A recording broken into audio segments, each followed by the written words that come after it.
Ancient Christians had a reputation for running toward the plague, not away from it. Today, there's a new plague that demands our response. For the Colson Center, I'm John Stonestreet. This is Breakpoint.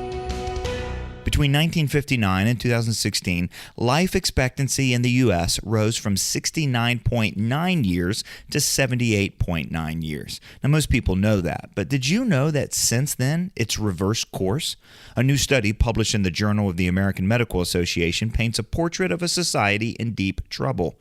For the third year in a row now, the average life expectancy in the U.S. has declined. The last time American life expectancy declined 3 years in a row, World War I and the Spanish flu pandemic killed 675,000 Americans. Now, percentage-wise, that would be the same as losing 2.5 million Americans today. Of course, in the early 1900s, there were no antibiotics. Viruses were unknown, never mind antiviral drugs. The germ theory of disease had only recently been widely accepted in the U.S., and the kind of public health and sanitation measures that we now take for granted were still in their infancy. And today, the U.S. spends a far larger share of its GDP on healthcare than any other nation. Yet, other wealthy nations are not experiencing the same reversal in life expectancy.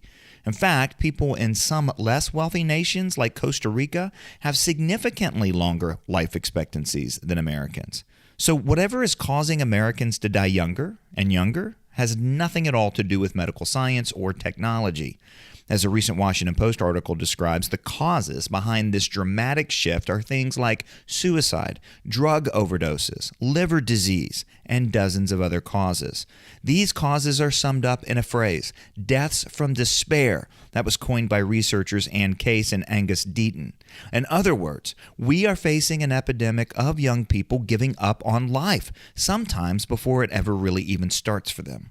As a public health expert told the Post, people are feeling worse about themselves and their futures. That's leading them to do things that are self-destructive and not promoting health. Well, as the study shows, they're giving up at a younger and younger age. The same hopelessness leading to the uptick in deaths from despair is also driving what I call acts of desperation that we also see in our culture. In this category, I'd put acts of mass violence or abuse and the increasing number of young people willing to self-mutilate in a pursuit for their identity.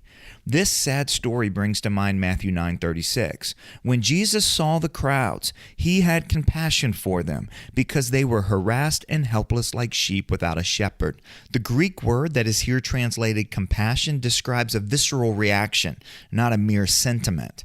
In other words, it's like Jesus felt this one in the gut. His response to their plight was to tell his disciples, pray earnestly to the Lord of the harvest to send out laborers into his harvest, starting with themselves. Our current epidemic of dying young should elicit a similar response from us. As Chuck Colson liked to say, it's time for the church to be the church. Like our Lord, we must see the harassed and helpless around us. We must feel their suffering as if it were our own. And we must pray that God would show us how he'd have us respond. If, as Paul told the Athenians, God has determined the time and place where we live, we cannot be spectators in this cultural moment to the unfolding tragedies around us. God has placed us here to act. Now, this doesn't mean we'll solve the problem any more than those who ran toward the plague in ancient Rome could stop it. The restoration of all things will only be complete when Christ returns in glory. But we can offer a preview of that restoration here and now. That's what we, and only we, have to offer the world. If we can't bring ourselves to do this, then something else is terribly wrong, this time with us. For Breakpoint, I'm John Stonestreet.